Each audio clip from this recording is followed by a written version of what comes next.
तो क्लास की रिकॉर्डिंग मैंने शुरू कर दिया। आई होप कि उतने में बाकी के लोग आ ही जाएंगे। 1 2 3 ठीक है।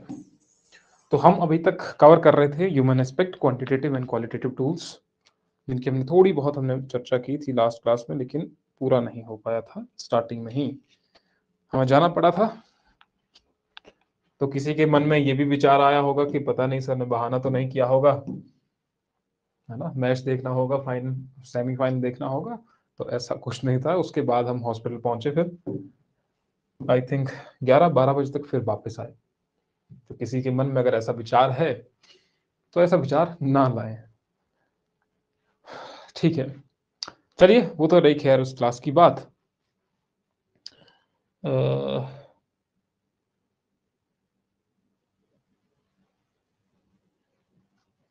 ठीक है,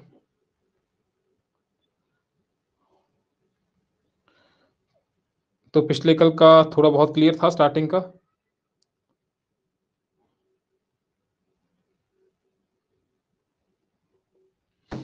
है ना, थोड़ा बहुत तो क्लियर होगा ही। जितने बाकी के लोग आते हैं, मैं थोड़ा सा आपको पिछले कल जो करवाया था वहीं से शुरू करते हैं इस क्लास को। हमने देखा था ह्यूमन एस्पेक्ट, सिलेबस यही था। और इस सिलेबस में पूछा गया था आपको कि आपको एक तो क्वालिटेटिव और एक क्वांटिटेटिव, क्वालिटेटिव और क्वांटिटेटिव, क्वांटिटेटिव, ये दो चीजें ही आपको देखनी है। पिछले कल थोड़ा बहुत हमने देखा था। अब क्वालिटेटिव में क्या आता है, क्वांटिटेटिव में क्या चीजें आती हैं, ये हमने थोड़ा बहुत देखा था। क्वालिटेटिव टूल्स में हमने देखा कि अगर वहां पर क्राइम कैसा है, वहां पर डेवलपमेंट कैसा है, वहां पर महिलाओं की स्थिति कैसी है, विमेन एम्पावरमेंट कैसी है, या फिर कहूं मैं न्यूट्रिशनल वैल्यू है, सोशल स्टेटस कैसा है, सोशल क्लास कैसी है, या फिर वहां पर एजुकेशन का स्तर कैसा है, वहां पर सेक्स रेशो कैसी है, वहां पर रेशो लिटरेसी रेट कैसा है, साक्षरता दर वो कैसा है, मैटरनल मोर्टेलिटी रेट क्या है, या फिर टोटल फर्टिलिटी रेट क्या है, जो हम बाद में अभी डिस्कस करेंगे। अच्छा, वो क्वांटिटेटिव में था। थोड़ा बहुत जो इसमें आना है, जैसे कि यहाँ पर ये जो थोड़ी बहुत मैंने यहाँ पर लिख दिया, ये वाला जो लिटरेसी रेट, क्योंकि ये तो क्वालिटी बता रहा है आपको, क्वांटिटी बता रहा है आपको। तो फॉर एग्जांपल वहां की जो पॉपुलेशन है वो कितनी है, size of the population, Himachal Pradesh की जो पॉपुलेशन है वो कितनी है वो बताएगा। वहां पर पॉपुलेशन डेंसिटी कितनी है, जनसंख्या जो घनत्व है वो आखिरकार कितना है। और जो मैंने यहाँ पर अभी बताया कि कहीं की हाई डेंसिटी है, लो डेंसिटी है, लिटरेसी रेट क्या है, ग्रोथ रेट क्या है, जो ग्रोथ है वो भी इसमें आ जाएगा आपका। Sex ratio, literacy rate, birth rate, death rate, total fertility rate, maternal mortality rate, वो यहाँ पर आएगा। ठीक है, यहाँ पर तो हम बात करेंगे फॉर एग्जांपल जो हेल्थ फैसिलिटी है वो कैसी दी जा रही है, क्या वो अच्छे तरीके से दी जा रही है, नहीं दी जा रही है, वो यहाँ पर क्वालिटी की जब हम बात करते हैं कि जो हेल्थ सर्विसेज दी जाती हैं वो आखिरकार कौन कौन सी सेक्शंस के पास पहुंच रही है, बेनिफिट उनको मिल रहा है या नहीं मिल रहा है, ये सभी चीजें क्लियर। तो इससे पहले कि हम यहीं से शुरुआत करते हैं, शुरुआत यहां से कि पॉपुलेशन का साइज ऑफ द पॉपुलेशन, या फिर हम कहें कहां गया वो क्वांटिटेटिव की मात्रा कितनी है। तो पहला क्या हो गया, साइज ऑफ पॉपुलेशन, या सिंपली लिख दीजिए जनसंख्या। तो हिमाचल प्रदेश की जनसंख्या according to the census of 2011 68,64,602, 68,64,602 है पॉपुलेशन। यह है 2011 के सेंसस के अकॉर्डिंग। अगर अभी लेटेस्ट देखें तो लगभग 2023 का जो आंकलन है वो कितना है, 70,50,000 समथिंग। तो ये आप याद रख सकते हैं कि भैया अब जो पॉपुलेशन है वो कितनी है। तो दिस पॉपुलेशन 68,64,602 इज 0.57% किसका, इंडिया की पॉपुलेशन का। भारत की जितनी पॉपुलेशन है उसका परसेंटेज अगर देखा जाए तो वो कितना है, 0.57 ऑफ इंडिया पॉपुलेशन, भारत की जनसंख्या का 0.57% है। इससे पहले अगर देखा जाए तो 2001 में लगभग ये पॉपुलेशन 60 लाख के आसपास थी, 60,77,000 something, which has shown the growth of plus 12.98 something percent. तो वो हम पॉपुलेशन ग्रोथ में ही देखते हैं। तो ये तो रहा हमारा सिंपल सा कि भैया पॉपुलेशन कितनी थी। तो 2001 की भी अगर आपने मेंशन करनी होगी तो कर लेना, 60,77,900 ये थी 2001 की पॉपुलेशन। इसमें से अगर देखा जाए जो अभी प्रेजेंट है, एससी की जो पॉपुलेशन है दैट इज 25.19, यहां पर 25.19%। एसटी की अगर पॉपुलेशन देखा जाए, क्योंकि ये डाटा ही है तो डाटा आपको याद रखना है, कहीं पर क्वेश्चन आ जाता है तो वहां पर लिखना होता है, 5.7% according to the census of 2011। जहां पर एससी की संख्या है, एसटी की संख्या ये है, तो थोड़ा बहुत अगर याद रख सकते हैं। Next we have population growth. दूसरा जो पॉइंट है वो है आपका पॉपुलेशन ग्रोथ, जनसंख्या वृद्धि। हिंदी में लिख देना आपने, जनसंख्या वृद्धि। अब जनसंख्या वृद्धि की बात की जाए तो अभी कितनी है, जो 2001 से लेकर के 2011 तक जो प्रेजेंट सेंसिस है हमारे पास, जो सही तरीके का सेंसिस है, तो वो है 12.8% या 9% है। 9 है, 8 है, 9 है आई थिंक, है ना, 12.98% होना चाहिए, इतना ही है। तो जनसंख्या वृद्धि की बात की जाए तो वो इतनी है। जनसंख्या ग्रोथ का मतलब क्या होता है कि increase in the population, simple सा कि भैया पॉपुलेशन में आखिरकार इंक्रीज कितना हो रहा है। तो 2001 से अब अभी हमने देखा कि 2001 में पॉपुलेशन कितनी थी, तो ग्रोथ कितना आया, तो ग्रोथ इतना है।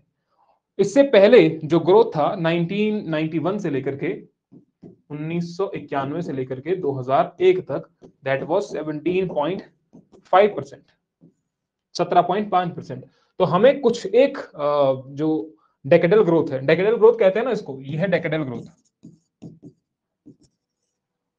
दशकीय जो ग्रोथ है, जो वृद्धि है एक दशक में, यानी कि 10 साल में कितनी वृद्धि हो रही है। तो 10 साल में इतनी वृद्धि हो, पहले देखो 17.5, उससे पहले और ज्यादा थी, तो उसके बाद हमें डिक्लाइन देखने को मिलता है। जैसे 1981 से 1991 वहां पर ग्रोथ रेट ज्यादा था, फिर थोड़ा कम हुआ, अब जाकर के थोड़ा कम हुआ, तो ग्रोथ रेट क्या हो रहा है, कम कम कम कम होता जा रहा है, 94, ठीक है। तो 12.9 आप लिख सकते हैं। तो डेकेडल ग्रोथ ये आपने मेंशन यहां पर कर दी। अब इसमें भी क्या होता है कि इसमें 3 तरीके का विभाजन होता है, above average, average and below.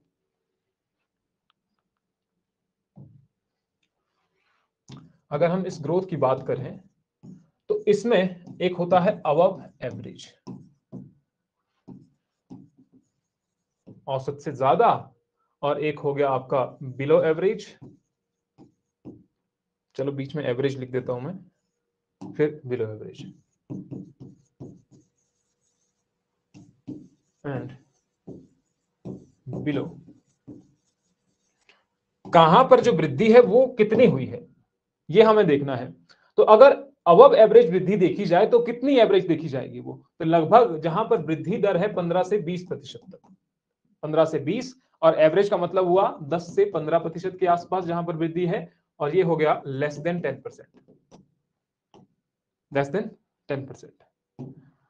जो अबव एवरेज ग्रोथ है वो हमें मिलती है उन्ना में, सिरमौर, सोलन, कुल्लू। सबसे ज्यादा कहां पर मिल रही है, उन्ना, उन्ना में है 16.24, ठीक है। उन्ना लिख दो, सिरमौर लिख दो, सोलन लिख दो, कुल्लू लिख दो। और बिलो एवरेज में, बिलो एवरेज जहां पर जो वृद्धि दर है वो बहुत कम है, तो इसका मतलब ये कोई ऐसी डिस्ट्रिक्ट हो सकती है जहां पर लोग बहुत कम रहते हो, या कुछ ऐसा जहां पर एरिया बहुत ज्यादा है, या वहां से जो लोग हैं वो बाहर की ओर माइग्रेट कर रहे हैं ड्यू टू जोग्राफिकल रीजंस या सम अदर रीजन। तो उसमें क्या आएगा आपका Kinnaur and Lahaul Spiti.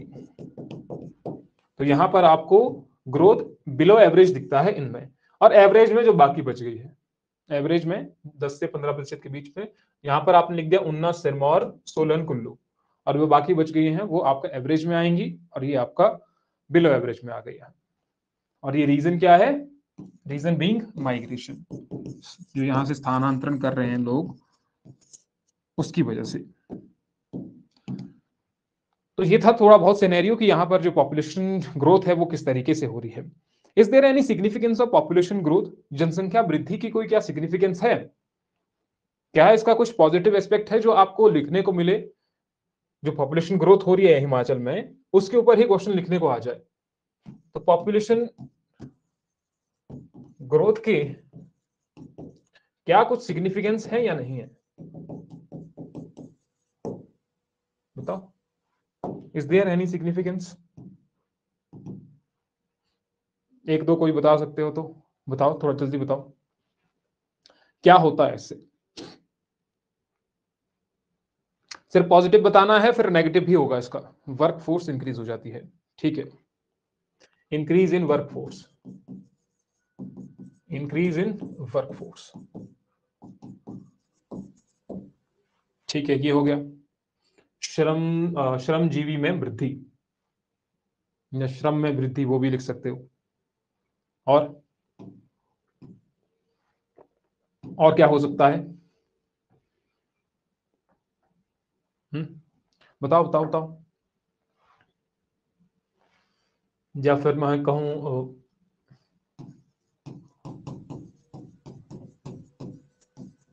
Human capital, मानव पूंजी, पूंजी में वृद्धि हो जाती है। और फिर है आपका डिमांड, डिमांड भी तो बढ़ जाती है ना, जैसे कि पॉपुलेशन बढ़ेगी, पॉपुलेशन ग्रोथ हो रही है, तो जैसे पॉपुलेशन ग्रोथ होगी डिमांड भी बढ़ जाएगी। डिमांड बढ़ेगी तो इवेंचुअली फायदा ही होगा किसी को, अगर कोई बिजनेस कर रहा है या कुछ और पर्पज से कर रहा है। डिमांड बढ़ेगी तो आपकी इकोनॉमिक ग्रोथ जो है वो हाई हो जाएगी, हायर इकोनॉमिक ग्रोथ। अब फॉर एग्जांपल जो लोग यहां से कुल्लू, सॉरी, किन्नौर और लाहौल स्पीति से बाहर की ओर आ रहे हैं, तो वहां पर इकोनॉमिक ग्रोथ नहीं हो रही है, ह्यूमन कैपिटल वहां पर नहीं है, लेबर फोर्स वहां पर नहीं है, वो कहां पर हो रहे हैं? माइग्रेट अलग अलग जगह पर। जब वो माइग्रेट अलग जगह पर होंगे तो वहां की जो इकोनॉमिक एक्टिविटीज है वो बढ़ जाएंगी। तो जहां बढ़ेगी इकोनॉमिक एक्टिविटीज, इकोनॉमिक ग्रोथ आपकी वहां की बढ़ जाएगी। क्या इतने रीजन हो सकते हैं?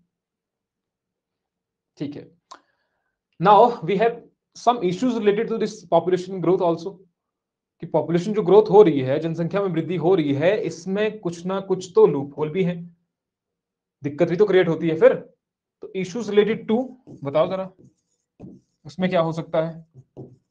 Issues related to population growth,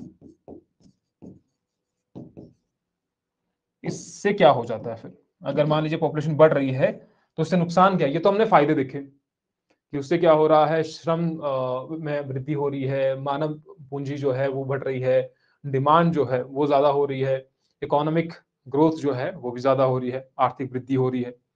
unemployment, very good, हाँ, अनएम्प्लॉयमेंट हो रहा है। और बताओ, ये तो इजी वाला एस्पेक्ट है, इसमें तो पॉइंट पॉइंट आपके पास होने चाहिए। अनएम्प्लॉयमेंट,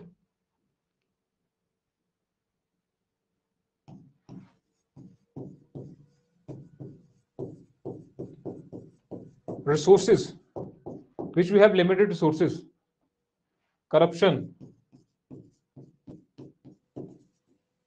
and, यहीं पर लिख देता हूं मैं ताकि एक जगह पर ही हो जाए, क्राइम, जनसंख्या वृद्धि हो गई, क्राइम रेट भी वहां का बढ़ जाता है, हो जाता है कई जगह पर जहां पर आपका क्राइम रेट जो है वो बढ़ जाए, जब ये सब चीजें होती है। जहां पर अनएम्प्लॉयमेंट होगी, अनएम्प्लॉयमेंट का मतलब है गरीबी, पैसे नहीं है, जब पैसे नहीं होंगे, अब किसी को चाहिए, जरूर चाहिए, भैया हमको तो, हम बिना इसके बिना तो रह नहीं सकते हैं, हमारा जीवन खत्म हो जाएगा, तो वो क्या कर लेता है? फिर चोरी डकैती में से लिप्त हो जाता है, which will increase crime in the city, crime in the town और अर्बन सिटीज, जो अभी आप कह सकते हैं। रिसोर्स का डिप्लीशन हो रहा है, करप्शन हो रहा है, इनकम डिस्पैरिटी हो जाती है।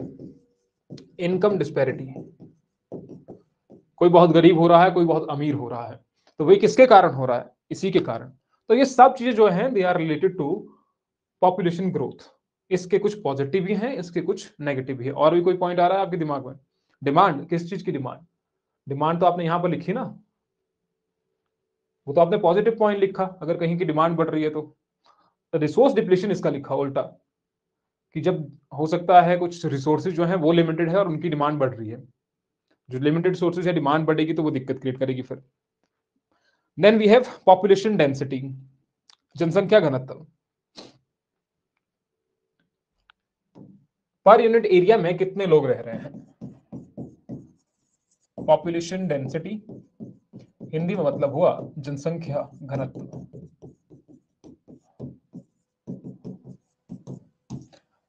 मैंने कहा कि it is expressed as people living, number of person living per unit area, कि पर यूनिट एरिया में कितने लोग रह रहे हैं।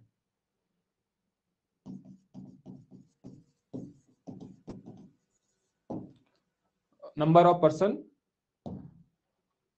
लिविंग पर यूनिट एरिया, ठीक है। अगर हिमाचल प्रदेश की पॉपुलेशन डेंसिटी की बात की जाए, जनसंख्या घनत्व की बात की जाए, तो है 123 पीपल पर स्क्वायर किलोमीटर एरिया। क्योंकि हमारे पास जो भूमि है वो कम है। आप देखो हमारे पास जो कितनी है, 55,673 स्क्वायर किलोमीटर। ये है हमारे पास geographical area. Then we have population, geographical area we have, and then we have population which is कितनी है। तो हमें क्या निकालना है यहां से कि भैया इतने लोगों, इतने क्षेत्र में इतने लोग रह रहे हैं, तो पर स्क्वायर किलोमीटर एरिया कितने रह रहे हैं, या एक स्क्वायर किलोमीटर में कितने लोग रह रहे हैं। फॉर एग्जांपल इस वाले एरिया में, या मैं इसको मान लूं तो इसमें कितने लोग रह रहे हैं, तो कितने लोग हिमाचल में रह रहे हैं? 123 पर स्क्वायर किलोमीटर।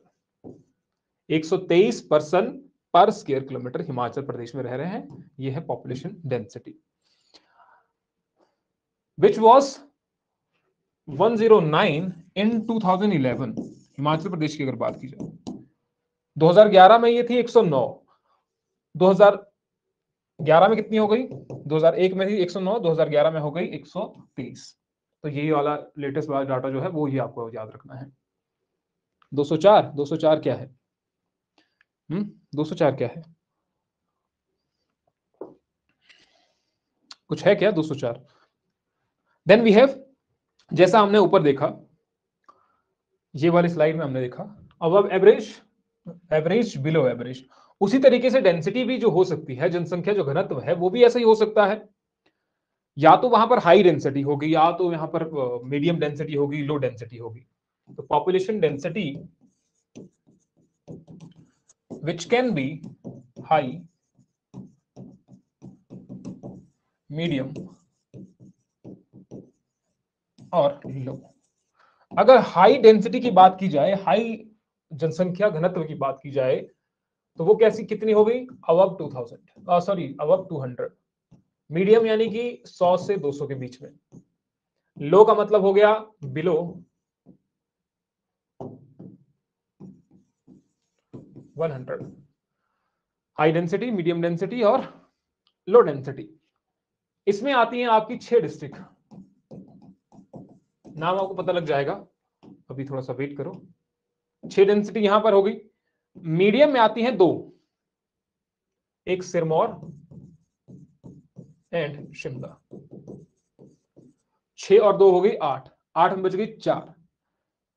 लीस्ट का हो गया लाहौल स्पीति, लाहौल एंड स्पीति। एक आपका हो गया Kullu, then we have Kinnaur and Chamba. अब लीस्ट जो डेंसिटी है वो कहां की होगी? जहां पर एरिया कम होगा, सॉरी जहां पर एरिया ज्यादा होगा। जहां एरिया ज्यादा है और लोग बहुत कम रह रहे हैं तो वहां की पॉपुलेशन डेंसिटी कम होगी। वहां पर लाहौल स्पीति में देखो ये गांव कहां पर मिल रहा है, कितने लोग बहुत किलोमीटर दूर के बाद मिल रहे हैं, वैसा होगा। अब अगर आप मान लीजिए जाते हैं हमीरपुर में, यहाँ पर 406 पर्सन पर स्क्वायर किलोमीटर। तो 406, यानी कि आप थोड़े से गली में जाओगे आपको लोग मिल जाएंगे, घर मिल जाएगा, कुछ ना कुछ मिल जाएगा। जहां पर लोग बहुत ज्यादा रह रहे हैं, छोटे से क्षेत्र में, एरिया कम है, लोग बहुत ज्यादा हैं। यहां पर लाहौल स्पीति, कुल्लू, किन्नौर और चंबा, एरिया बहुत ज्यादा है, लोग कम है। तो यहां पर कैसी होगी, जो डेंसिटी होगी, लोग जो रह रहे होंगे पर स्क्वायर किलोमीटर एरिया में, वो कम होंगे। समझ आ गया? आ रहा है ना? इसमें तो कुछ ज्यादा है नहीं। जो बाकी की 6 डिस्ट्रिक्ट्स हैं वो आपने यहां पर मेंशन कर लेना है। फॉर एग्जांपल इसमें से जो टॉप है वो हमीरपुर है, जिसमें यहां पर टॉप कर देना और यहां पर लिख दो हमीरपुर, 406 पर्सन पर स्क्वायर किलोमीटर।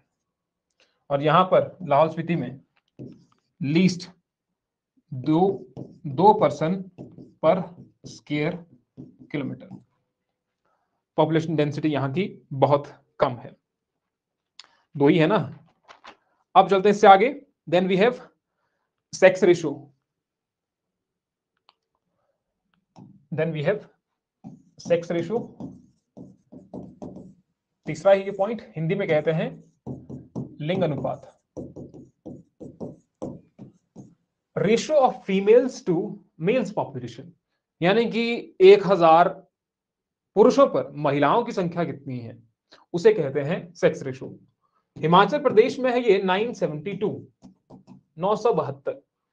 यानी कि अगर 1000 मेल पॉपुलेशन है, उसमें से फीमेल की जो पॉपुलेशन है उसमें से नहीं, अगर 1000 मेल जनसंख्या है तो फीमेल की पॉपुलेशन कितनी है, 972।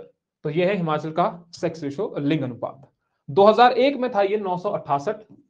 ये याद रखना है क्योंकि एग्जाम में पूछा गया है, ये एग्जाम में पूछा है, अलाइड का पहला क्वेश्चन यही था, 968 मेंस का क्वेश्चन ये था हमारे टाइम का। बाकी इतना ही मुझे याद है शायद।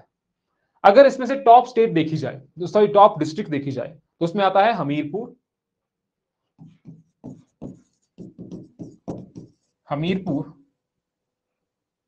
1016। उसके बाद है कांगड़ा 1013, क्योंकि दोनों में 3 का ही अंतर है। तो जहां की लिटरेसी रेट अच्छी है ज्यादातर वहीं पर देखा जाता है ये। तो आपके पास है कांगड़ा 1013, देन वी हैव मंडी 1012, मंडी 1012। तो ये टॉप डिस्ट्रिक्ट्स। लीस्ट या लोएस्ट में लिख दो किन्नौर, लास्ट वाला भी याद रखना होता है। किन्नौर जहां का सेक्स रेशियो है 818। समझ आ गया? जिसको समझ आ गया हाथ खड़े कर लो, बताओ। सबको समझ में आ गया, very good. Then we have literacy rate. Literacy rate Hindi में कहेंगे साक्षरता दर। साक्षरता दर यानी कि एक पॉपुलेशन में, अब ये आपने देख लेना कौन सी एज से कितना ये है, एक पॉपुलेशन में पढ़े लिखे लोग आखिरकार कितने हैं, वही हो गया आपका लिटरेसी रेट। देखिए पढ़े लिखे कितने लोग हैं, एक होते हैं पढ़े लिखे गवार होते हैं ना, तो उनको हम इसमें नहीं, उनको भी हम इसमें ही गिनते हैं। जो पढ़े लिखे गवार होते हैं वो भी इसमें ही हैं। तो एक उनके लिए कुछ अलग से कुछ नहीं है, कई होते हैं ऐसे, आपके गांव में होंगे, आपके क्षेत्र में होंगे, बहुत ज्यादा होते हैं। खैर पॉपुलेशन सॉरी साक्षरता दर की बात की जाए तो 2011 के अकॉर्डिंग है 82.80%। इसमें से मेल और फीमेल का अगर देखा जाए 89.53%। अगर फीमेल का देखा जाए तो we have I think 75.93% according to the census of 2011। 2001 के सेंसस की बात की जाए वो भी आपको याद रखना पड़ेगा। So according to the census of 2011 we have 76.48%।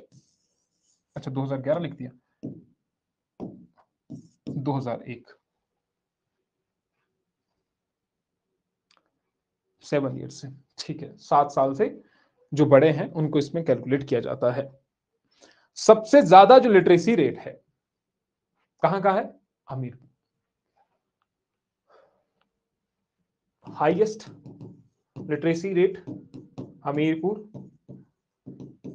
Una, Kangra.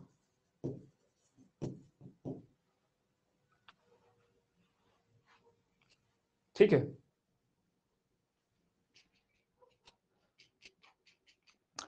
इसके आगे चलो, बर्थ रेट।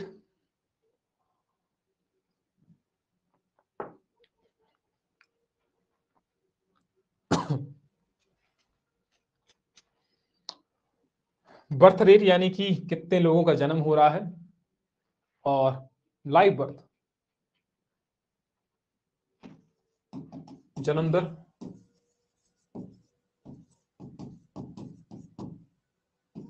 आई थिंक पांचवा या छठा पॉइंट था, कुछ भी आपको याद होगा, आपने पॉइंट्स करके मेंशन किया होगा। अगर हिमाचल प्रदेश में बर्थ रेट की बात की जाए तो 16 पॉइंट पर 1000, 16.5 पर 1000 लाइव बर्थ, यानी कि 1000 कितने हो रहे हैं? 16.5 पर 1000 ऑफ पॉपुलेशन जन्म दर, है ना।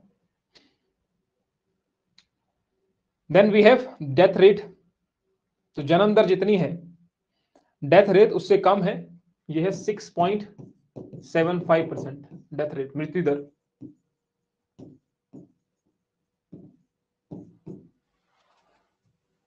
सिक्स 6.75% पर 1000 ऑफ पॉपुलेशन।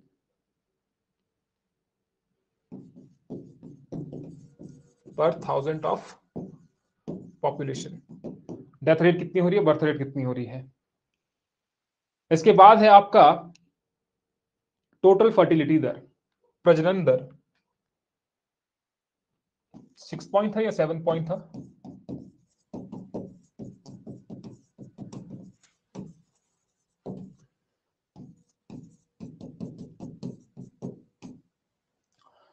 इसका लिखो, नंबर ऑफ चिल्ड्रन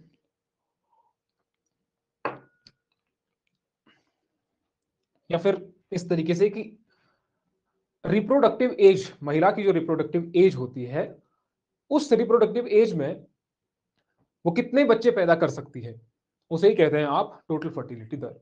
और वो एज कौन सी होती है? होती है 14 से लेकर के, सॉरी 15 से लेकर के होती है, 15 साल से शुरू होती है, 15 टू 49। 15 से 49 की एज में, that is the reproductive age of women.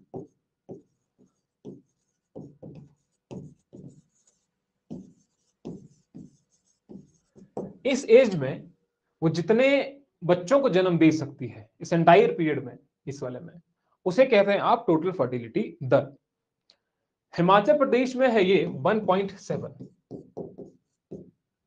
और इंडिया में, इंडियन लेवल पे है 2 पॉइंट, कितना है? 2.7, यानी कि हिमाचल प्रदेश में कम है और इंडियन लेवल पे वो ज्यादा है। टोटल फर्टिलिटी दर या प्रजनन दर, हिंदी में ही इतना ही कहेंगे ना इसको। देन भी है, समझ आ गया, मैटरनल मॉर्टेलिटी रेट, मातृ मृत्यु दर, मैटरनल मॉर्टेलिटी रेट, मातृ मृत्यु दर। क्या लिखा मैंने? मॉर्टेलिटी। तो मैटरनल मॉर्टेलिटी दर का मतलब क्या हुआ कि कितने महिलाओं की मृत्यु हो रही है, नंबर ऑफ मैटरनल डेथ्स पर 1 लाख लाइव बर्थ, पर 1 लाख लाइव बर्थ पर कितनी महिलाओं की डेथ हो रही है ड्यू टू प्रेगनेंसी और during the termination of pregnancy.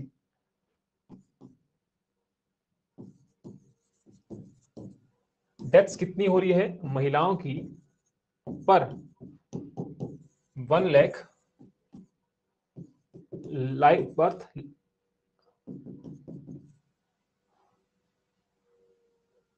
During pregnancy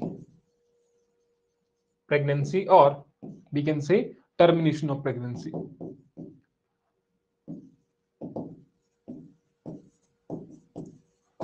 pregnancy के दौरान या फिर during the termination of pregnancy, प्रसव के दौरान कितनी महिलाओं की डेथ हो रही है उसे आप कहते हैं मैटरनल मॉर्टेलिटी रेट। गर्भावस्था के दौरान या फिर प्रसव के कुछ दिन होते हैं 42 दिन, 42 डेज। फॉर एग्जाम्पल बच्चे को जन्म दे दिया, लेकिन बच्चे को जन्म देने के पश्चात लगभग 40 डेज के अंदर अंदर अगर महिला की डेथ हो जाती है तो उसे ही आप कहते हैं maternal mortality rate. Himachal Pradesh में अगर कहें या फिर दूसरे जगह पर इंडिया में कहा जाए तो इसके लिए गवर्नमेंट के द्वारा अलग अलग कदम उठाए जा रहे हैं। इसमें सबसे इंपॉर्टेंट ये है कि डिलीवरीज को इंस्टीट्यूशनलाइज किया जाए। जो भी डिलीवरी होती है घर पर ना की जाए, उनको हॉस्पिटल में जाकर के किया जाए, ताकि अगर कुछ भी दिक्कत आती है तो वो वहां पर सॉल्व की जाए। क्योंकि ज्यादातर जो डेथ है या वो किस कारण होती है, अगर वो महिला की डिलीवरी है वो किसी गांव में की जाए जिनको ज्यादा नॉलेज नहीं होता इस चीज के बारे में, क्योंकि पहले ये ज्यादा होता था, तो उसके कारण महिला की डेथ हो जाती थी। तो इसके लिए इंडिया ने साइन किया हुआ है United nation sustainable development goal,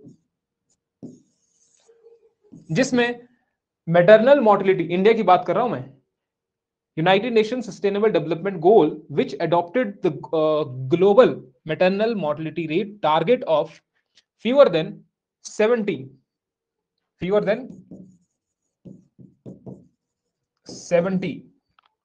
female deaths पर 1 लाख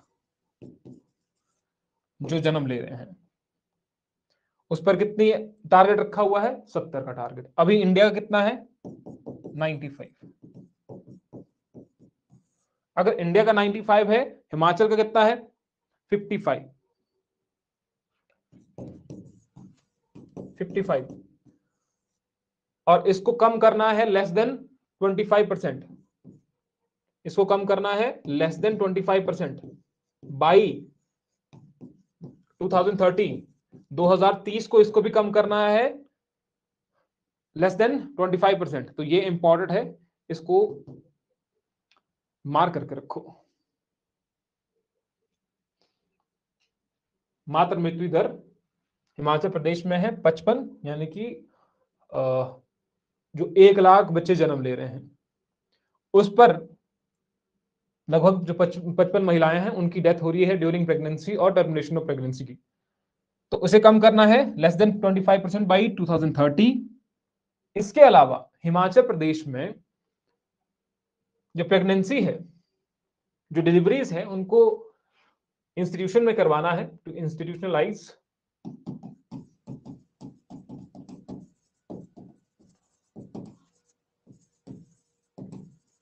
डिलीवरीज। ये टारगेट रखा हुआ है अंडर विच प्रोग्राम? एक प्रोग्राम और चलाया हुआ इसके लिए, गवर्नमेंट लॉन्च जननी शिशु सुरक्षा कार्यक्रम, जिसको लिखो, जो गवर्नमेंट स्कीम है, लिख देगा ना, जननी शिशु सुरक्षा कार्यक्रम। ये हुआ JSSK। और इसी में से ये एक टारगेट है ये कि डिलीवरी जो है वो हॉस्पिटल में होनी चाहिए या इस तरीके से। ओके, 2015-16 में था ये रेट, जो डिलीवरी की जा रही थी इंस्टीट्यूशन में, अराउंड 75% 2015-16 में। और ये इंक्रीज होता है फिर, यानी कि जो ज्यादा महिलाएं हैं वो हॉस्पिटल तक पहुंचती है। 2019-20 में ये पहुंच जाते हैं लगभग 82.2%। टारगेट रखा गया है कि 100% इंस्टीट्यूशन में डिलीवरी होनी चाहिए बाई 2024 तक। जो डिलीवरीज हैं वो हॉस्पिटल में जाकर की होनी चाहिए वो टारगेट रखा हुआ है 2024। अभी इससे पहले 75 था 15-16 में, 19-20 में 88.2%, then the last target is 100%। इसके अलावा इसके लिए एक एम्बुलेंस भी चलाई गई 102 करके, अगर आपने बहुत जगह आपने देखा होगा 102 एम्बुलेंस जो प्रेग्नेंट महिलाओं को हॉस्पिटल पहुंचाती हैं। हो गया ये भी। इसके अलावा तो नहीं रह गया कुछ, नहीं।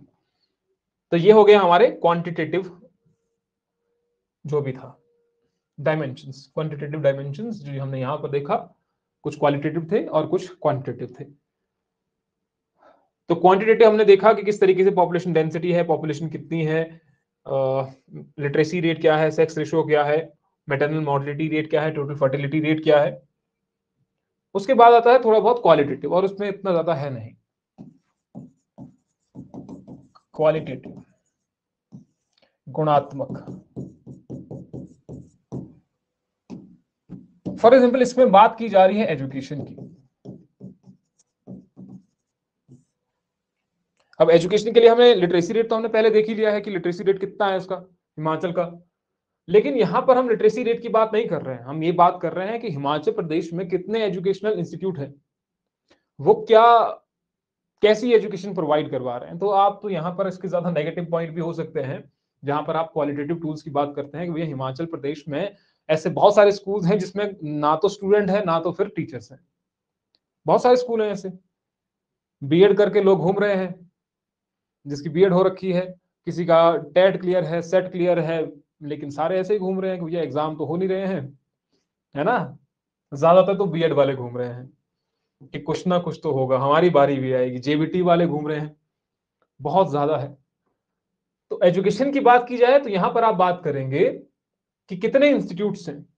फॉर एग्जाम्पल एलिमेंट्री एजुकेशन में एज ऑफ 31st डेट में ये बता के कर रहा हूं आपको, क्योंकि ये तो बहुत ज्यादा है, फिर 10,758 प्राइमरी स्कूल्स। थोड़ा बहुत लिख लो, क्या पता काम आ जाए। 1,965 मिडिल स्कूल हैं। फिर हो गया आपके high school 962 high schools, high schools, और 999 है senior secondary schools. Then we have 1666 degree school, degree college.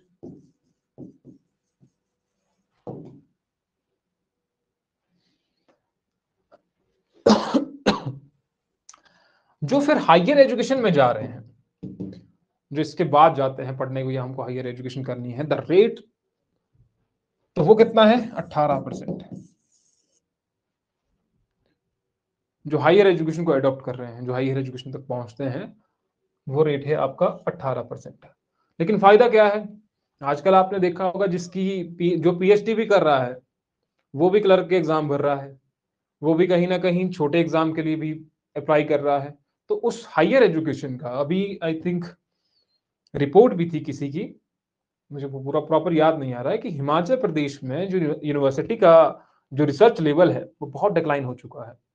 Research level वहां पर उतना है नहीं, और ये हो सकता है सच्चाई हो कहीं ना कहीं तक, सुना होगा आपने अगर सुना है तो ये तो सिंपल सा है, इसमें कुछ ज्यादा है नहीं एलिमेंट एजुकेशन वाले में। हेल्थ सेक्टर की बात की जाए तो इसमें भी नहीं है कि भाई कितने हॉस्पिटल है वहां पर। अब क्वालिटेटिव में क्या होगा ज्यादा से ज्यादा कि वहां पर कैसी सुविधाएं मिल रही हैं, तो वो तो आप हॉस्पिटल जाकर के ही पता लगता है आपको कि हॉस्पिटल में कैसी सुविधाएं मिल रही हैं। हॉस्पिटल में ना डॉक्टर है, ना स्टाफ है, ना दवाइयां हैं, कुछ भी मैक्सिमम चीजें नहीं है। तो क्वालिटेटिव में हम गुणात्मक उनके तो बता नहीं सकते हैं कि क्या बताएं। हॉस्पिटल में लगभग अभी तक हॉस्पिटल जो है 105 है या 108 है। उसमें से जो प्राइमरी हेल्थ केयर सिस्टम है 580,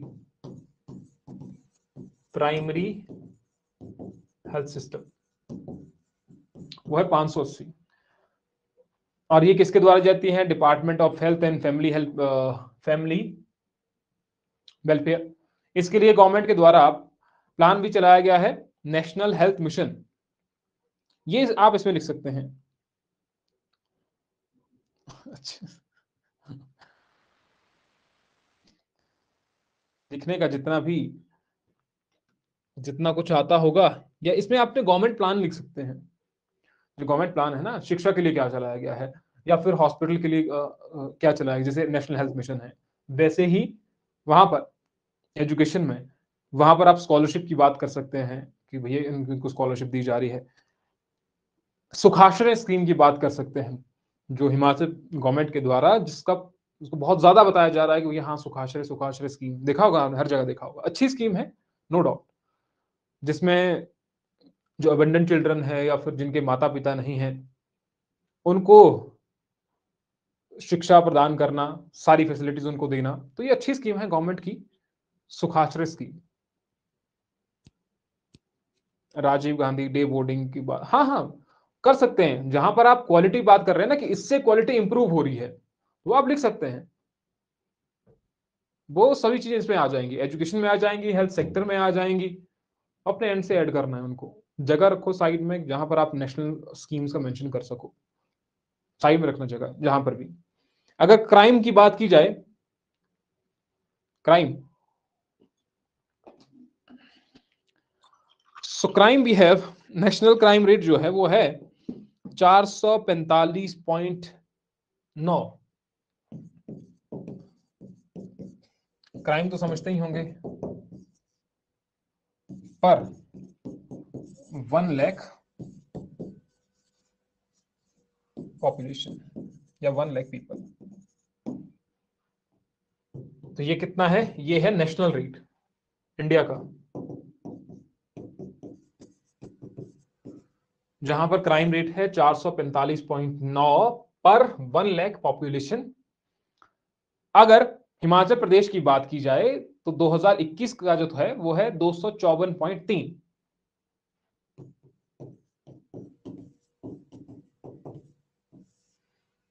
अब जो मैंने यहां पर बात की नेशनल क्राइम रेट की, अगर बात की जाए तो वो है आपका 445.9। इसमें सबसे मोस्ट कॉमन, इसमें जो मोस्ट कॉमन तरीके का ये है क्राइम है, वो है क्रुएलिटी बाई हस्बैंड और रिलेटिव्स। रिलेटिव या पति के द्वारा जो क्रुएलिटी की जाती है, वो है मोस्ट कॉमन। ज्यादातर परेशान किसके द्वारा किया जाता है, पति के द्वारा, या फिर उसी के रिश्तेदार के द्वारा, जो वो सोसाइटी को नहीं बता पाते हैं। तो ये थोड़ा सा भयानक इशू है, जिसको टैकल किया जाना चाहिए, सामने लाया जाना चाहिए, क्योंकि ज्यादातर महिलाएं इसके बारे में नहीं बोलती हैं। सोचते हैं कि भैया रिलेटिव के बारे में बोलेंगे तो महिलाएं या फिर दूसरे लोग भी, बच्चे भी, बच्चों की ज्यादा बात आती है, तो वो बोल नहीं पाते हैं, सोसाइटी को नहीं बोल पाते हैं, पेरेंट्स को नहीं बोल पाते हैं, खुल करके नहीं बोल पाते हैं। तो इसकी बात खुल करके आनी चाहिए सामने। इसके लिए जो मेजर इनिशिएटिव चलाए गए हैं गवर्नमेंट के द्वारा, तो वी हैव क्राइम के लिए आपने सुना होगा गुड़िया हेल्पलाइन। क्या है गुड़िया हेल्पलाइन? और एक है होशियारपुर, होशियार सिंह है ना, होशियार सिंह, होशियार सिंह हेल्पलाइन, दोनों नंबर चलाए गए हैं। अब गुड़िया हेल्पलाइन जो है वो कितना है, और होशियार सिंह हेल्पलाइन वो कितना है?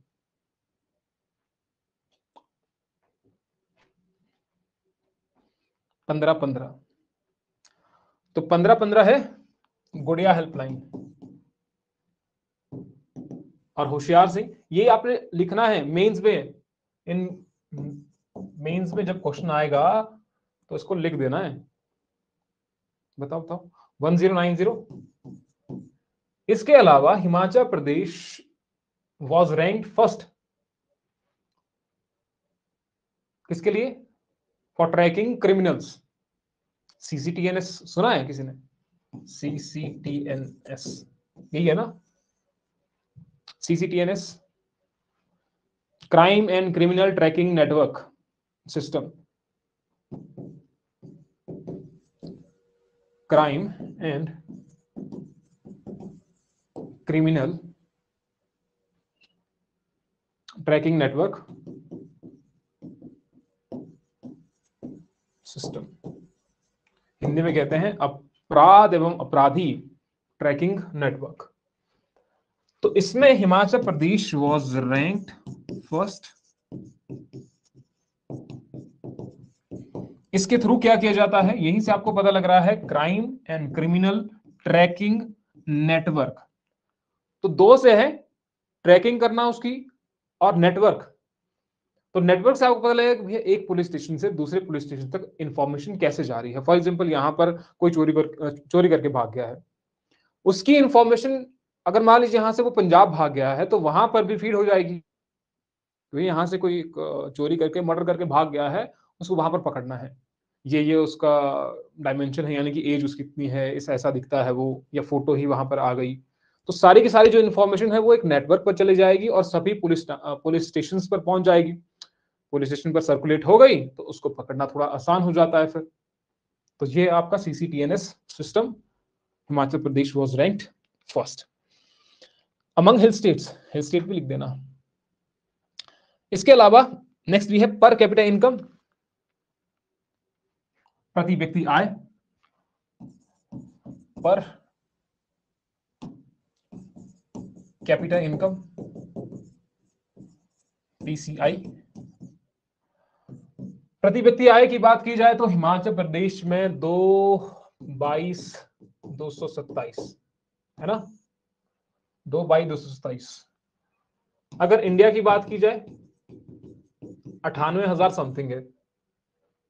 तो हिमाचल प्रदेश नेशनल लेवल से जो पर कैपिटा इनकम है इतनी है ना, 98,000 समथिंग है। कितनी है, 98,374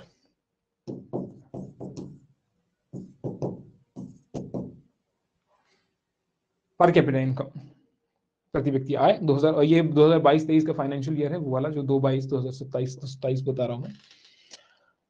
पॉवर्टी लेवल की अगर बात की जाए तो हिमाचल प्रदेश में पॉवर्टी बिटवीन 1993-94 से लेकर के अभी तक डिक्लाइन आया है पॉवर्टी में। गरीबी की अगर बात की जाए, गरीबी दर की अगर बात की जाए तो 1993 टू 2004 यहां पर हमें डिक्लाइन देखने को मिलता है। और डिक्लाइन कितने से कितने तक, डिक्लाइन फ्रॉम 36.8 टू 8%, 36.8 टू 8% या 8.5%, मेजर डिक्रीज। तो ये इतने से लेकर के गरीबी दर जो इतनी कम हो चुकी है। इसमें हम हेड काउंट रेशो भी देखते हैं, but let it, poverty head count ratio ये जो घटा है, बता देता हूं मैं, poverty head count ratio. What is poverty head count ratio? Percentage of population,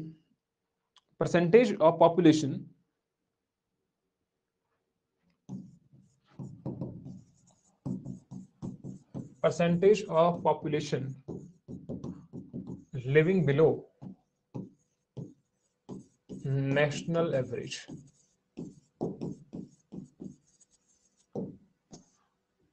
that is your poverty head count ratio। Nearly 1/3 of the national average अगर देखा जाए हिमाचल प्रदेश में poverty head count ratio is nearly 1/3, nearly 1/3। ठीक है। सो हिमाचल प्रदेश में अगर बात की जाए, nearly 1/3 of population,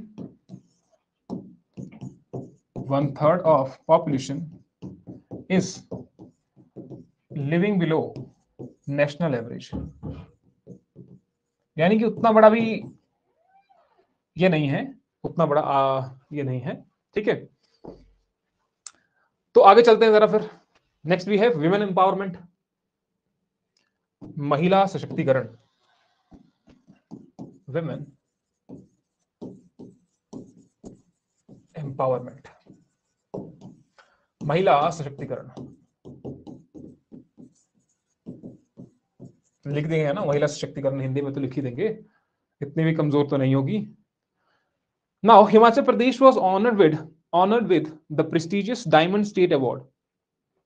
Himachal Pradesh को डायमंड स्टेट अवार्ड दिया गया, किसके लिए? For the upliftment of women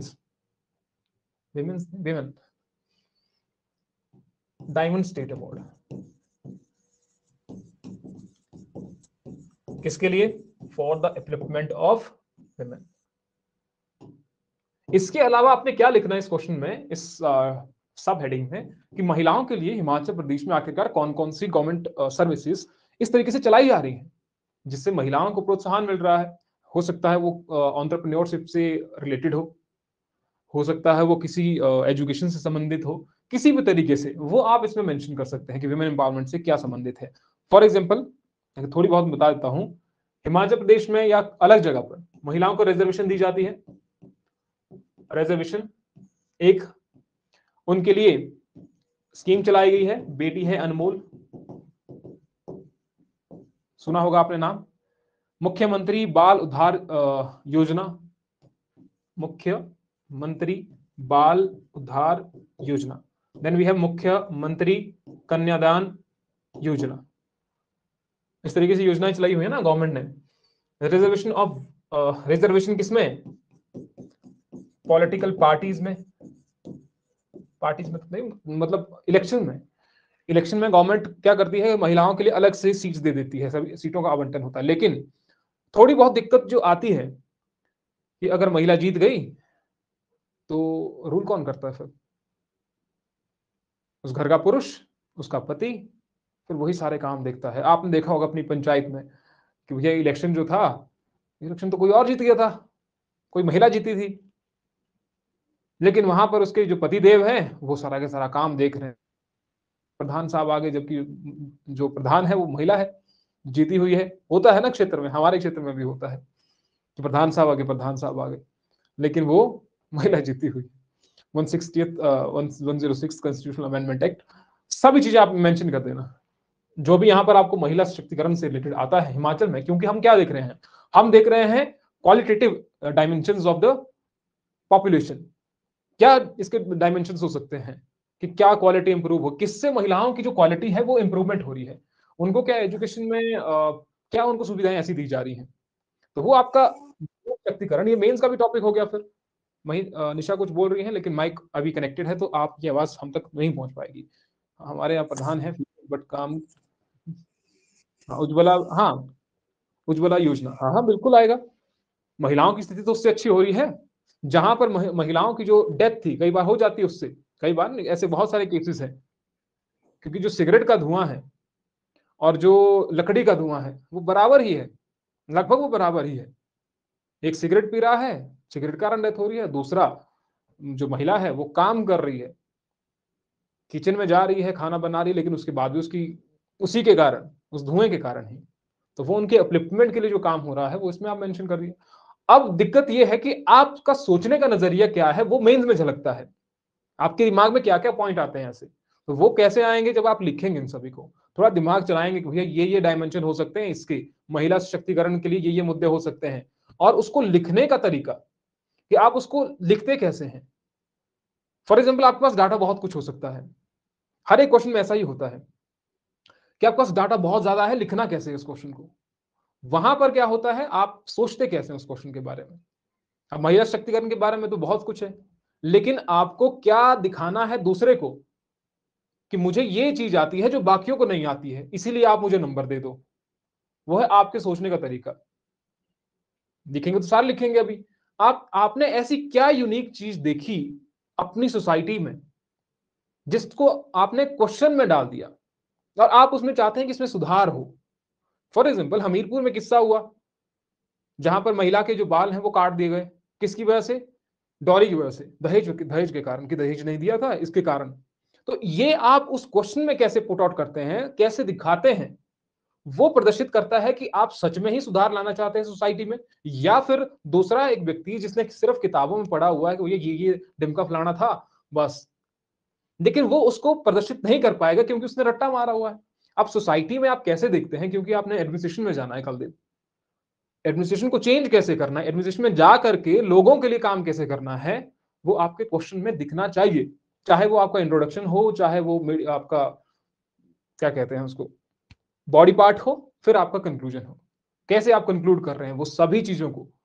तो ये आपके सोचने का तरीका है, ये आपके कल दिन ऑफिसर बनने की कहानी है जो शुरू हो चुकी है। अगर आप उस ऑफिसर की तरह सोच रहे हैं, सोचना उसी ऑफिसर की तरह है। आज जब आप आंसर लिख भी रहे हैं, जब आप अभी चल भी रहे हैं या इसकी तैयारी भी कर रहे हैं, तो सोचना उसी तरीके से है कि आप एज ए ऑफिसर कैसे काम करेंगे। आपके सामने कोई डॉरी लेता हुआ पकड़ा गया, आप क्या करेंगे? आपके सामने किसी महिला का मुंडन करवा दिया गया, महिला के बाल काट दिए गए, आप क्या करोगे? क्या आपके पास ऐसे कुछ पॉजिटिव स्टेप्स हैं? और वो कानूनी तरीके से होने चाहिए। चलना भी एट द एंड कॉन्स्टिट्यूशन पर ही है कि कानून के एंड पर आप क्या करेंगे, उसके लिए क्या सुधार आप लाएंगे। ऐसा नहीं बोल देंगे भैया उसको तो चौराहे पे, है ना, चौराहे पे उसका काला मुंह कर देना चाहिए था। तो वो किसका पॉइंट ऑफ व्यू है? वो उस सोसाइटी का पॉइंट ऑफ व्यू है जिन्होंने वो कॉन्स्टिट्यूशन नहीं देखा, या जिन्होंने एक ब्रॉड वे में उसको नहीं सोचा। हो सकता है वो एक ऑप्शन हो सकता है कि चौराहे पर उसका मुंह काला कर दिया, भैया ये हमने एक जो है कल दिन के लिए एक बहुत अच्छा स्टेप ले लिया कि कल दिन कोई ऐसा ना करे, जूतों की माला पहना दी, ऐसा कुछ कर दिया। तो वो कानूनी वे नहीं है, कानून के तरीके से नहीं चल रहे हैं। आपको वैसे सोचना है कि आप कानूनी तरीके से कैसे जाएंगे आगे की ओर। डन, यहां से आगे चलो। Clear? Then we have temporal characteristics. हमने क्या देखा था स्टार्टिंग में, सिलेबस के स्टार्टिंग में? We have human aspects, quantitative qualitative tools and temporal characteristics देखा था जो सिलेबस है। इसमें कुछ ज्यादा नहीं है और इसमें हमने जाना भी नहीं है। टेम्पोरल कैरेक्टरिस्टिक्स, टेम्पोरल कैरेक्टरिस्टिक्स में मैंने कहा था कि किसी में अगर इंक्रीज हो रहा है, फॉर एग्जांपल लिटरेसी रेट में कितना इंक्रीज हुआ और उसमें कितना ही डिक्रीज हुआ, इंक्रीज हो गया किसी चीज में, आपका डिक्रीज हो रहा है, तो वो आपका इसमें आ जाएगा। फॉर एग्जाम्पल अगर मैं पॉपुलेशन की ही बात करूं, ग्रोथ की ही बात करूं, एक की बात की है तो वही मैं बात करता हूं। एक होती है आपकी स्टेगनेंट ग्रोथ, यानी कि स्थिर जो ग्रोथ हो रही है, जिसमें बहुत ज्यादा वृद्धि नहीं हो रही है। That is the time period of 1901 to 1921, 1901 से लेकर के 1921 तक। तो ये था पीरियड ऑफ स्टेगनेंट ग्रोथ, यानी कि यहां पर पॉपुलेशन जो है वो उतनी ज्यादा नहीं बढ़ रही थी, धीरे धीरे धीरे धीरे धीरे बढ़ रही थी। लेकिन इसके बाद एक पीरियड आता है 1921 वाला। अगर 1921 वाला आपको याद हो, 1921 the year is known as demographic dividend. Why 1921 is known as demographic dividend? किसी को पता है? पता करके आना जरा, क्यों 1921 को कहा जाता है? क्या हुआ था 1921 में? क्यों यहां पर जो पॉपुलेशन था बिल्कुल यहां पर आपको स्थिर हो चुकी, डिक्लाइन नेगेटिव में जा रही थी, ये वाला टाइम पीरियड। स्टेडी ग्रोथ उसके बाद वाला, ये 1921 से आगे शुरू होता है, फिर 1921 से 51 तक पॉपुलेशन ग्रोथ, यानी कि जो पॉपुलेशन थी वो इंक्रीज हो रही थी, साथ ही साथ में sharp decrease in death rate. यहां पर आपको देखिएगा डेथ रेट बढ़ गया था, लेकिन यहां पर sharp decrease in death rate, तो डेथ रेट में यहां पर कमी आ चुकी थी। ठीक है। Rapid growth 1951 to 1981। अब यहां पर आपको रैपिड ग्रोथ देखने को मिल रही है 1951 टू 1981 या फिर 19, हाँ। उसके बाद डिक्लाइन ग्रोथ रेट। उसके बाद हिमाचल में जब आप देखोगे, पीडीएफ में मेंशन किया है वैसे मैंने, यहाँ पर एक चार्ट भी है, वहां पर आपको फिर देखेगा 1981 से लेकर के 1981 से लेकर के 2011 तक जो पॉपुलेशन ग्रोथ है वो कैसी हो रही है? कम हो रही है। अभी देखा हमने 12.94% समथिंग, तो यानी कि उसमें क्या हो रहा है? डिक्लाइन हो रहा है। तो वो है पॉपुलेशन डिक्लाइन। तो ये हो गया आपका टेम्पोरल कैरेक्टरिस्टिक्स। आई थिंक इतना ही है, इसमें ज्यादा कुछ है नहीं। Next we have urban development. इसी में टॉपिक में आगे अर्बन डेवलपमेंट या शहरी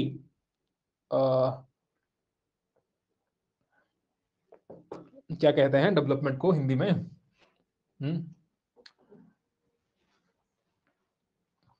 हाँ, शहरी विकास।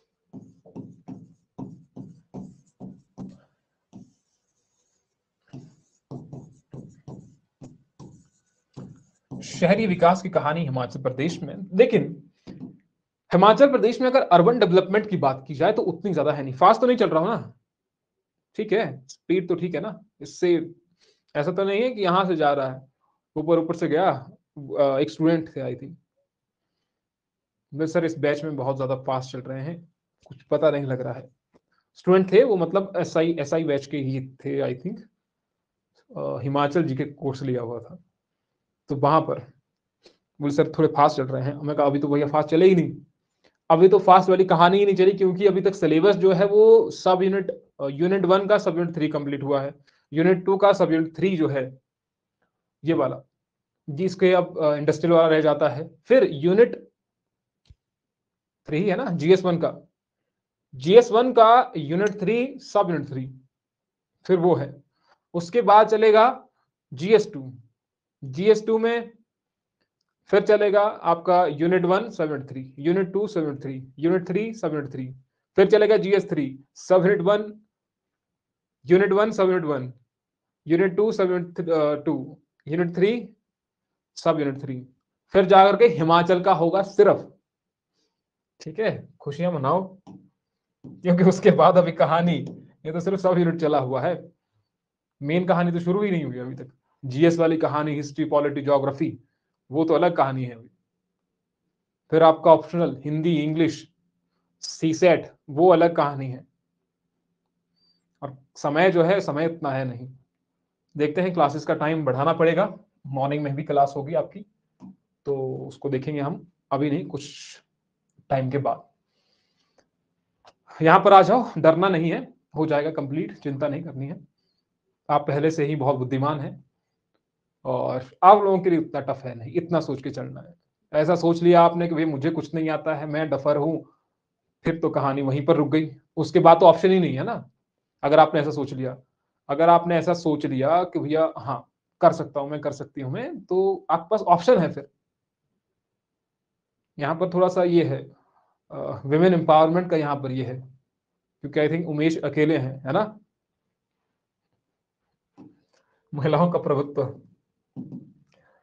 महिला महिला नहीं, शहरी विकास या अर्बन डेवलपमेंट की बात की जाए तो हिमाचल प्रदेश इज लीस्ट डेवलप्ड।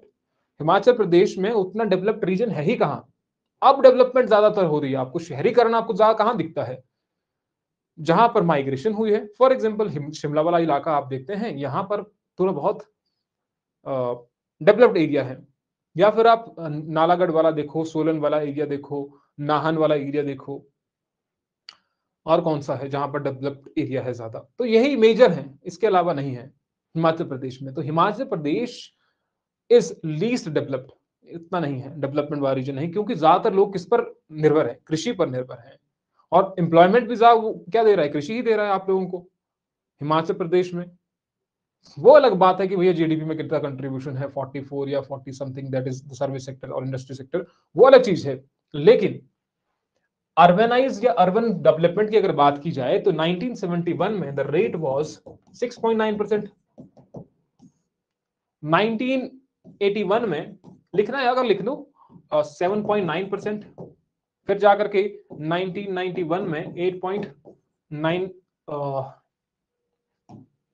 8.69%, फिर आपका हो गया 2001 9.8%, और 2011 में 5.63%। अब आप कैसे पता लगा सकते हैं कि ये रेट ज्यादा है या ये रेट कम है ना, पता तो लगना चाहिए। अगर 2001 की बात की जाए, उस वक्त नेशनल लेवल पर जो शहरीकरण, शहरी जो वृद्धि हो रही थी, शहरीकरण जो हो रहा था, the rate was 37.78%,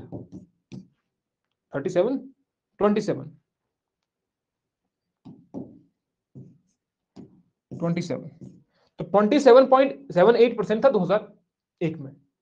Himachal Pradesh में क्या था, 9.8%। 2011 में 15.63%, नेशनल लेवल पर 31.2%।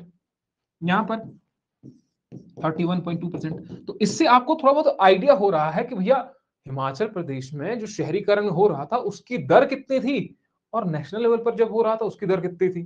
तो यहाँ पर आपको दर थोड़ी सी कम ज्यादा दिख रही है, यहाँ पर आपको दर कम दिख रही है। According to the census of 1971, there were only 36 towns in Himachal Pradesh. कितने? 36 टाउन। कब की बात है ये बात है 1971 के सेंसस की बात।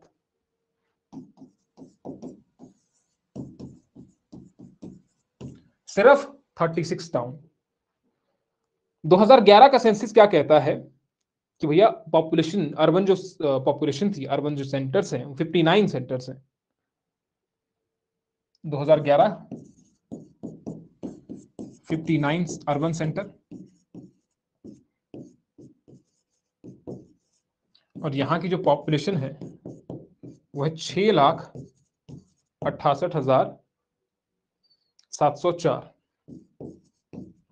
यानी कि अर्बन सेंटर में जो लोग रह रहे हैं वो कितने हैं? 6,88,704 according to the census of 2011। इतना लिख दो। और ये पॉपुलेशन कितना है? 10.04%।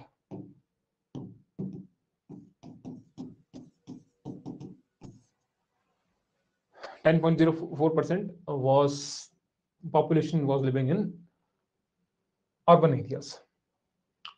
उसके बाद है आपका, इसके लिए डायरेक्टरेट बनाया गया है, डायरेक्टरेट ऑफ अर्बन डेवलपमेंट, उसको भी आप लिख दो। कब बनाया था? was established 1956, 1985 और 86। तो ये जो पॉपुलेशन या टाउन प्लानिंग किस तरीके से होगी, अर्बन डेवलपमेंट कैसे होगी, वो ये डिपार्टमेंट देखेगा। To look after the development of urban local bodies. कितनी? 61 अर्बन लोकल बॉडीज। अब इस 61 में क्या क्या चीजें आती हैं? अर्बन लोकल बॉडीज यानी कि जो अर्बन एरियाज में डेवलपमेंट किस तरीके से होगी वो देख रहा है। इसके लिए क्या होता है, जहां पर अर्बन एरियाज होते हैं उसके लिए होती है म्युनिसिपल कॉर्पोरेशंस, जहां पर थोड़ा बड़ा एरिया होता है। फॉर एग्जांपल अभी अगर हिमाचल प्रदेश में बात की जाए तो म्युनिसिपल कॉर्पोरेशन कितनी है?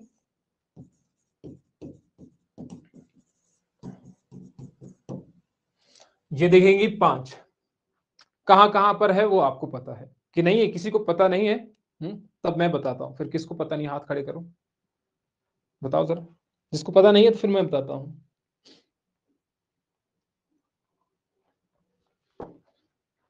बताओ, लिखवा देता हूं फिर, बताओ। पता है सबको? 29 म्युनिसिपल काउंसिल। लेटेस्ट डाटा एक बार आई थिंक यही वाला है ना, जो हमने देखा था। तो इसके अलावा 26 नगर पंचायत है। मुझे थोड़ा सा लग रहा है कि ये, क्योंकि गूगल पर ये डाटा था, ये तो ठीक है, इन दो का मुझे डाउट है। एक बार क्रॉस चेक कर लेना जरा कि म्युनिसिपल काउंसिल कितनी है और नगर परिषद, नगर पंचायत कितने हैं। ठीक है, किसके लिए? ये अर्बन डेवलपमेंट की बात हो रही है। इसके अलावा गवर्नमेंट के द्वारा कुछ स्कीम चलाई गई हैं इसके लिए। उसमें से जो पहली स्कीम है दैट इज AMRUT। मतलब क्या होता है? Atal mission for rejuvenation and urban transformation. लिखो, urban Atal mission for rejuvenation and urban transformation.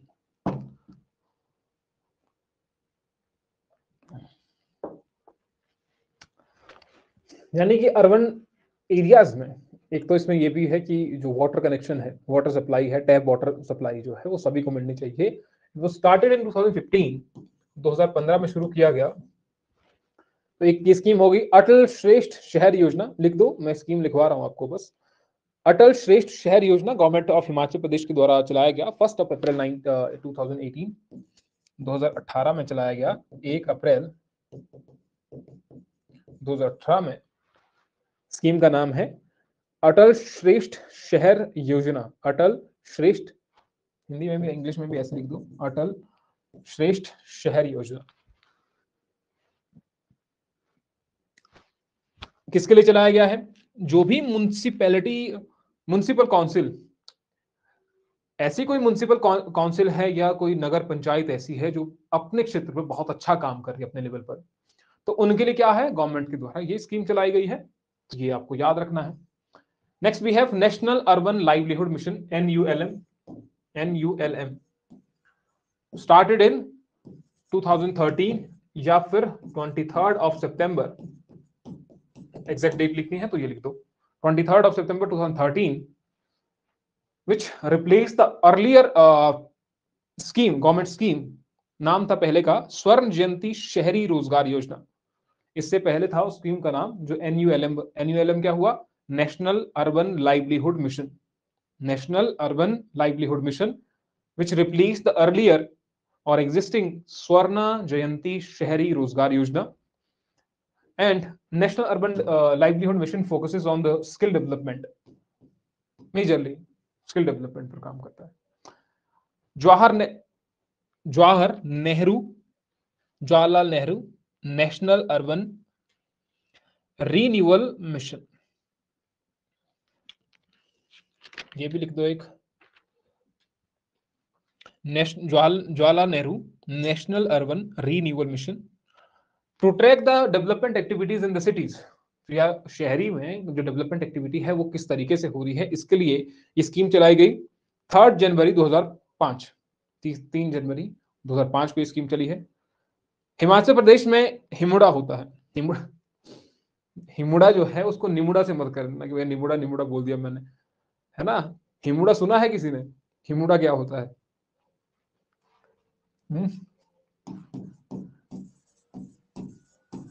HIMUDA तो ये रिलेटेड है आपका अर्बन डेवलपमेंट से, कि वहां पर लोगों को जमीनें, भूमि कैसे प्रदान की जाएगी, अर्बन डेवलपमेंट कैसे होगी, यहाँ का हेरिटेज जो है वो भी बचना चाहिए, एनवायरनमेंट जो है वो भी बचना चाहिए, ये सब चीजें आती हैं, है ना। तो 2004 में इसको बनाया गया, एक्ट के दौरान ही, for the creation of development authority to plan and develop land and to create infrastructure. इसकी जो फुल फॉर्म है that is housing and urban development authority. Housing and urban development authority.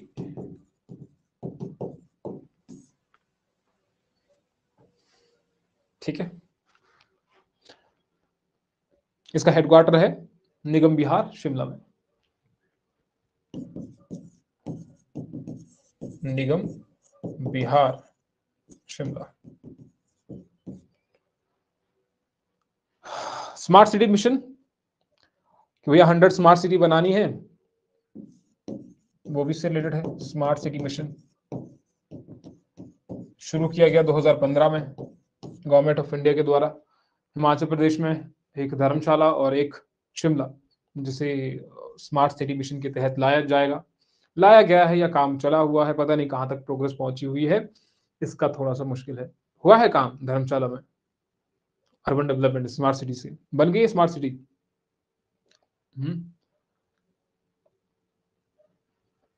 है नहीं कोई। चलो, इसमें क्या क्या होगा कि भैया वाटर जो सप्लाई है वो जब बन रही है तब तो ठीक है। यहां से क्वेश्चन क्या बनता है कि smart city mission Himachal Pradesh में ही, हिमाचल के बन जाएगा क्वेश्चन। यहां से देखो, स्मार्ट सिटी मिशन का हिमाचल प्रदेश की टूरिज्म पर क्या रोल हो सकता है, इस तरीके से क्वेश्चन बन सकता है यहां से। क्योंकि 2 साइट्स हैं, धर्मशाला और कांगड़ा। पहले तो आपको स्मार्ट सिटी मिशन के बारे में लिखना पड़ेगा कि स्मार्ट सिटी मिशन शुरू कब की गई थी, क्या इसका ऑब्जेक्टिव है, वो पहले। उसके बाद कि भैया यहाँ पर क्या रोल हो सकता है हिमाचल प्रदेश में टूरिज्म के लिए। टूरिज्म बड़ा बाद में भी आएगा। खैर, एक और लिख दो लास्ट योजना, प्रधानमंत्री Awas Yojana.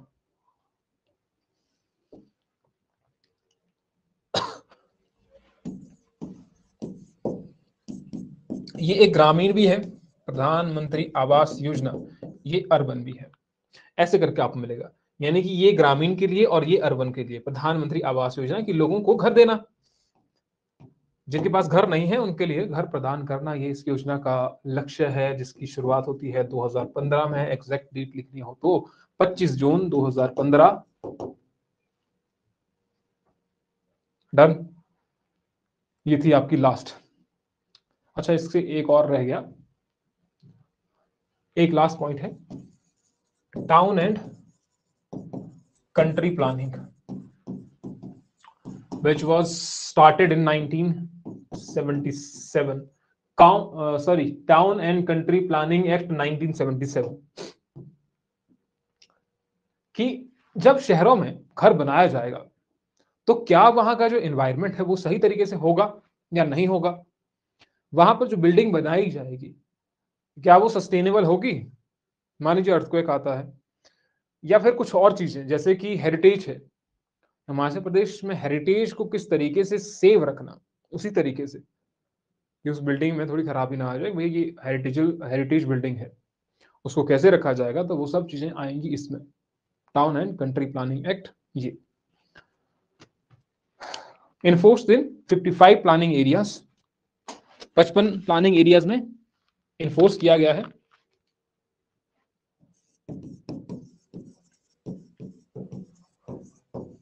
And 35 special areas, वहां पर ये town and country planning act 1977 लागू है। तो ये थी आज की कहानी, समझ आया तो ठीक है, नहीं तो आपके पास ऑप्शन कुछ और नहीं, कुछ और नहीं है, एक ही ऑप्शन है, समझ आना ही चाहिए, नहीं आएगा तो मुझे बता देना। आ गया समझ?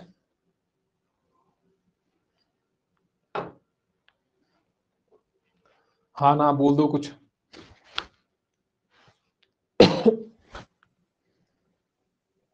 अब कल सैटरडे है, सैटरडे कल फ्राइडे है, फ्राइडे है कल, संडे तक अभी पेंडिंग काम रह गया है, आपके प्रीवियस क्वेश्चंस हैं, कब तक होगा खत्म इस, ये जो खत्म हो रहा अभी, इसके वाला नेक्स्ट वाला टॉपिक है जी, सब यूनिट 3 में लास्ट टॉपिक है इंडस्ट्रीज वाला, उसमें 2-3 लेक्चर हैं, क्योंकि एक लेक्चर में नहीं हो पाएगा, वो 2 भी नहीं हो पाएगा शायद, इंडस्ट्रीज वाली में इंपॉर्टेंट है और वो करना भी अच्छे से पड़ेगा। अब मैंने कहा है अपने एंड पर आप अपने सिलेबस जो है वो बाकी चलते रहो, हिमाचल का इसीलिए मैं डिटेल में करवा रहा हूं क्योंकि ऑप्शन नहीं है कुछ, ऑप्शन इन द सेंस कि आपके पास कोई ऑप्शन नहीं है, दूसरे के लिए तो बहुत ज्यादा ऑप्शन है, जीएस वाले पोर्शन के लिए आप अपने तरीके से करते रहो, क्योंकि बाद में फिर फास्ट चलेंगे, चाहे वो हिस्ट्री हो, पॉलिटी हो, ज्योग्राफी हो, उसमें फास्ट चलेंगे। फिर हिमाचल के लिए इसीलिए स्लो है क्योंकि अलाइड में आपको 80 क्वेश्चन आ रहे हैं, 60 क्वेश्चन आ रहे हैं, कितने आ रहे हैं, 60 आ रहे हैं, हाँ 60 आ रहे हैं, 60 क्वेश्चन आ रहे हैं अलाइड में। फिर मेंस में हिमाचल जी के मिलता ही नहीं है, कहीं क्वेश्चन लिखोगे कहाँ लिखोगे, कैसे लिखोगे, तो इसलिए यहाँ पर थोड़ा सा स्लो चले हुए, ये स्लो है, बाद वाला तो फिर 1.5 की स्पीड में जाएंगे फिर, है ना। तो इसीलिए जीएस वाला पोर्शन साथ साथ में करते रहो, छोड़ना नहीं है उसको। डन, ये तो नहीं पूछ रहे हैं कि खत्म कब होगा ये कोर्स, तो ये इसमें अभी बहुत समय है,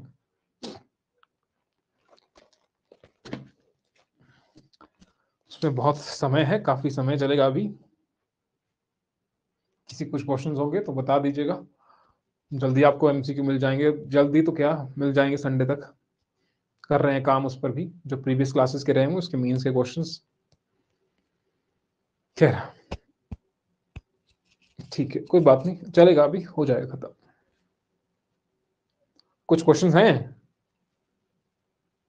नहीं, चलिए मिलते हैं आपसे फिर कल इसी समय, गुड नाइट। हाँ बताओ बताओ, कहाँ गए अब? अच्छा बताओ।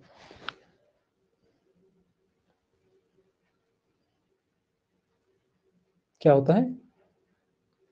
ये मुंह काला ही क्यों होता है?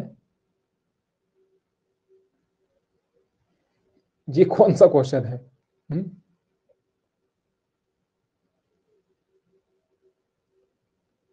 ऐसा कुछ बोला मैंने? मुंह काला वाला वो तो मैंने ऐसा बोला था कि जो डॉरी सिस्टम की बात हो रही थी कि एक ऑप्शन ये है कि भैया उसका मुंह काला कर दिया, जूतों की माला पहना दी, वो आगे के लिए रहेगा।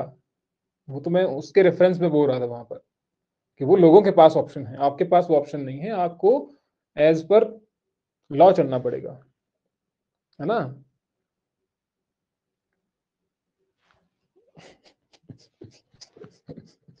ठीक है, ठीक है। Okay, okay, good night, good night, good night. चलो ठीक है, सुना ही नहीं दिया था। Okay, good night.